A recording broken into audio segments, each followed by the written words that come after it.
Have you ever had a stretch of days like this? Every morning you open your eyes to bright daylight. Sometimes it's even already noon. You're clearly awake, but you don't want to move. You stay lying on your side, mechanically swiping your phone, one swipe after another. Short videos roll by one after another. In truth, you barely take any of them in, but you can't stop. Only when your phone warns you it's low on battery do you sigh, grab the charger, plug it in, and keep lying there scrolling. Hungry, you half-heartedly order something on a delivery app, toss the food on the table when it arrives, take a few bites, then push it aside. In the afternoon, for no particular reason, you drift back to sleep. When you open your eyes again, the room is pitch dark and the sounds of other people coming home from work filter in from outside. In that moment, your chest goes hollow with anxiety. What follows is another night of staying up late. You tell yourself, I'll scroll for just 10 more minutes. And then you look up and it's 3 a.m. staring at the sky beginning to brighten beyond the window. All you feel is self-reproach and guilt. The same script plays out the next day. People around you might say, you're just lazy, decadent, undisciplined. But only you know in your heart that it's not that you don't want to go out. At some point you lost the courage to face this world. You're like a frightened little creature, pulling all your feelers in, wanting only to cling to this room in front of you. Today I want to talk with you about what those who choose to hide themselves are actually going through inside, and how this fear and helplessness might be secretly linked to our childhood. If we could ride a time machine and look into the childhoods of those who grew up to love staying home and fear social interaction, you'd notice a particularly heartbreaking pattern.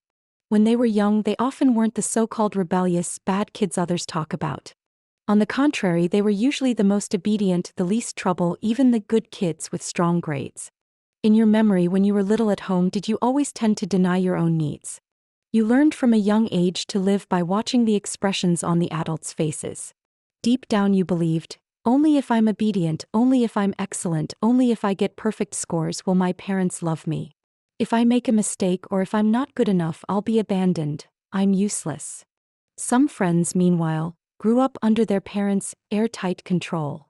From what major you would study later to which shirt you would wear today, and which classmate you could play with, your parents made the decisions. You never got to decide for yourself. The result is that the child inside you has been wound tight since childhood, running desperately to meet others' expectations. But when you grow up, the rules of society change and there are no longer any standard answers. You might run into roadblocks finding a job, mess up interpersonal relationships, or even work yourself to the bone and still fail to live the life you imagined. When reality slaps you again and again, the part of you that was raised to fear mistakes, fear imperfection, completely collapses. Because you're so terrified of not being good enough, you simply choose not to start. Because you're so afraid of failure, your subconscious resorts to the most extreme and seemingly safest way to protect yourself. I won't play anymore, I quit, I'll retreat back to my room. So your room becomes your only refuge. At first, honestly, staying at home felt pretty great. No boss tagging you in the work group, no need to deal with fake social niceties, no alarm set for an 8 a.m. pickup. In this square little space, no one controls you, you are absolutely safe. But that pleasure gradually turns into a suffocating sense of weightlessness. You become completely numb to time. In your world, Monday and Friday make no difference.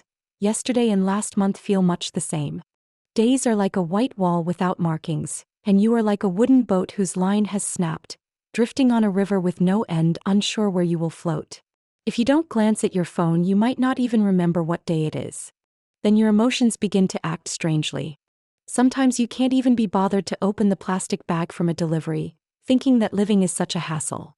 But by midnight you lie staring at the ceiling, your mind startlingly clear, swearing that tomorrow you'll get up early, exercise, and send out resumes. But when the next day dawns, that surge of resolve bursts like a bubble, leaving nothing but utter exhaustion. Your chest feels tight and suffocated, yet if you try to ask yourself what exactly is bothering you, you can't put it into words. What hurts you most is that the fear begins to seep into every crack and crevice. When the doorbell rings or a delivery knocks, you instinctively hold your breath and don't even dare to move. It's not that you hate them, it's that you're afraid to face living, breathing people. A greeting from an old friend or an invitation to a gathering pops up on your phone, and looking at that red dot makes your palms sweat. You don't know how to explain the awful state you're in now. You're afraid of the pitying or probing look that says, "How did you become like this?" So you play dead, you don't reply to messages, you don't answer calls. You watch others sparkle, fall in love, build careers, travel everywhere while you remain trapped in place. That voice from your childhood, the one that insisted, you must be excellent, pops up again to torment you. See, you really are useless. You've turned your life into this mess. Hearing this, you feel like every sentence is talking about you. I want to reach through the screen and give you a big, big hug. I want to tell you loudly, you are truly not lazy.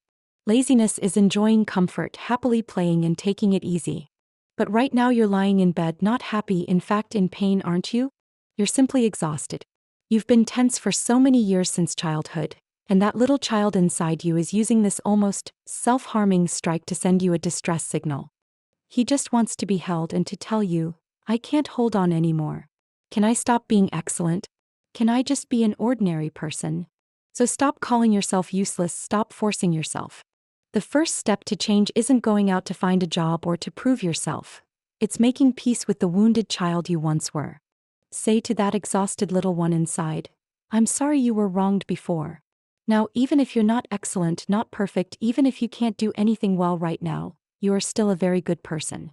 The meaning of life is never something you figure out by sitting in a room and thinking about it. It's built little by your hands doing things. You don't need to start sending resumes tomorrow, and you don't need to force yourself to socialize with people tomorrow. Taking steps that big will only scare you back under the covers.